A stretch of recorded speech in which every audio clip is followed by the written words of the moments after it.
आप कई बार मुझे बोलते हो मैं जाप भी करता हूं, मैं पूजा भी करता हूं, मैं तपस्या भी व्रत भी करता हूं, फिर भी सुख क्यों नहीं है महाराज। आप में किसी लोगों को ये सवाल होगा, इसलिए सवाल उठा रहा हूं कि मैं जाप भी करता हूं, मैं पूजा भी व्रत भी करता हूं, फिर मेरे काका ये जाप तप पूजा व्रत फलित क्यों नहीं हो रहे महाराज। आपको मैं बोलूं कि कोई अच्छी नाचने वाली को सिर्फ नाचने आना काफी है कि वो जिधर नाचेगी वो मंच मजबूत होना भी काफी है। आप मुझे बताइए, मंच एकदम ढीला है, कोई भी खड़े खाली खड़ने मात्र से ही टूटने जैसा है। वहां उधर खड़ी वो के थाम तथाम तई ततई ताम तथाम थई तथई, क्या होगी ये 2 मिनट में क्या होगी, अंदर घुस जाएगी कि नहीं। तो ये संसार के जितने मंत्र पूजा व्रत है सभी भरतनाट्यम की तरह हैं। क्या है, लेकिन मंच बगैर भरतनाट्यम जैसे नहीं होता है।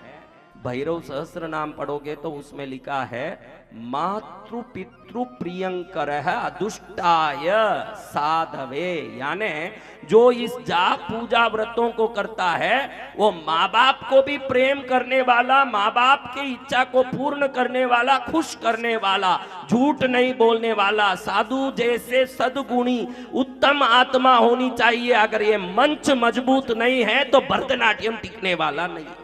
आप खाली व्रत पूजा ही कर रहे हो, खाली जाप तप दिया धूप ही कर रहे हो कि माँ बाप की भी इच्छा अनुसार आज्ञाकारी बने हो, समाज में भी उत्तम शब्द बोलते हो कि बाजार में निकलते तेरी माँ की तेरे बाप के ऐसे शब्द निकलते हैं कि शब्द आप टटोलो। आपके पूजा भक्ति क्यों काम नहीं आता आज ही मैं बता दूंगा। 100 बार झूठ बोलते हो एक दिन, 100 बार गुस्सा करते हो एक दिन, 100 बार दूसरों की निंदा करते हो, है कि नहीं बोलो। कैसे व्रत, कैसी पूजा, कैसे तप, कैसा दिया, कैसे वो सब आपको काम करेगा बताओ। मंच सही होना कि नहीं भरतनाट्यम करने के लिए। आपका मंच मजबूत है क्या, आप बताओ। हाँ हमारा मंच मजबूत है, हम बिना काम गुस्सा नहीं करते किसी का नहीं। वो आदमी उधर भी नहीं गया होगा, इधर जयराम जी, जयराम जी साहब कहाँ, बहुत दिन से दिखे नहीं। क्या साहब बहुत दिन से दिखे नहीं, आपको याद कर रहा था, आपके दर्शन हो गए। और इधर 4 फुट भी नहीं गया। देखो नालायक मजा लेता है, हाँ कैसा नालायक है, दूसरे से पंचायत है कि नहीं। मंच मजबूत करिए। भरतनाट्यम भले कम ज्यादा आए तो भी चले, लेकिन मंच सही नहीं होगा तो पैर टूटेंगे, ध्यान रखो। आप में जो जो अवगुण है, मैं तो वो साधु हूं, पूजा करने नहीं बोलता, व्रत करने नहीं बोलता, दिया धूप करने नहीं बोलता, मंच को मजबूत करने की प्रेरणा जिंदगी भर देते आया हूं। किस चीज को, मंच मजबूत नहीं है, आपके अंदर में विकार भरा हुआ। कितने अच्छे से यहाँ आके बैठे हो, इतना अच्छा आप में सच्ची में स्वभाव है क्या। आप देखो, मुझे गलत मत बोलना, मैं तो दुनिया के स्वभाव बता रहा हूँ। हाँ आप मुझ पर नाराज मत होना, मैं तो दुनिया का स्वभाव बता रहा हूँ। झूठ बोलते हो कि नहीं, बस इतना ही बोलो मुझे। गुस्सा करते हो कि नहीं, इतना ही बोलो मुझे। निंदा करते हो कि नहीं, इतना ही बोलो मुझे। अपनी चीज पाने के लिए फरेब करते हो कि नहीं, बताओ।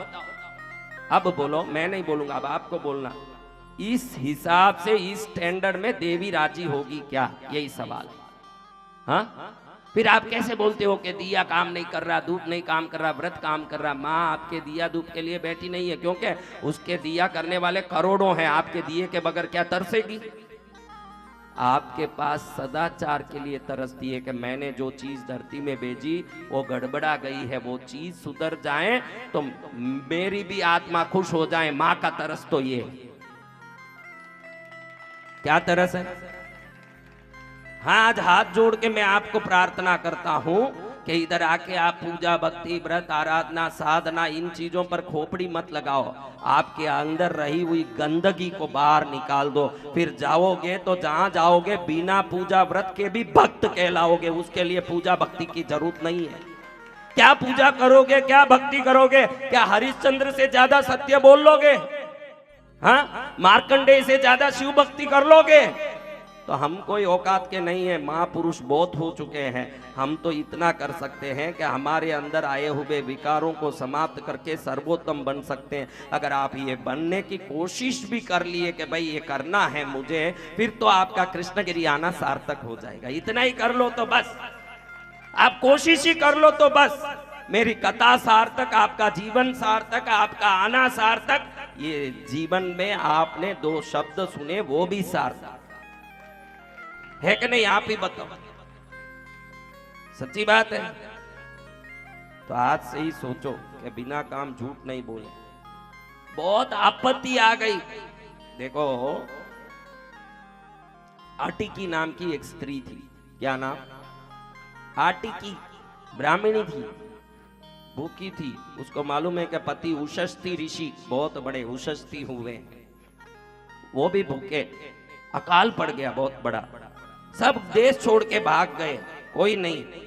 और इन्होंने सोचा मैं भी मर जाऊंगा, पत्नी लेके कहीं जाता हूं। जंगल में जा रहे हैं, खा के 48 दिन हुए।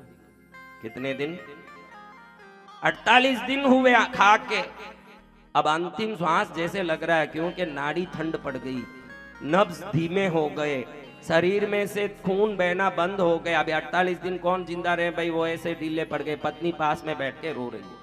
वो धीरे से सरक के जा रहे हैं, देख रहे हैं कि एक शिकारी सत्तू का आटा खा रहा है। क्या खा रहा है?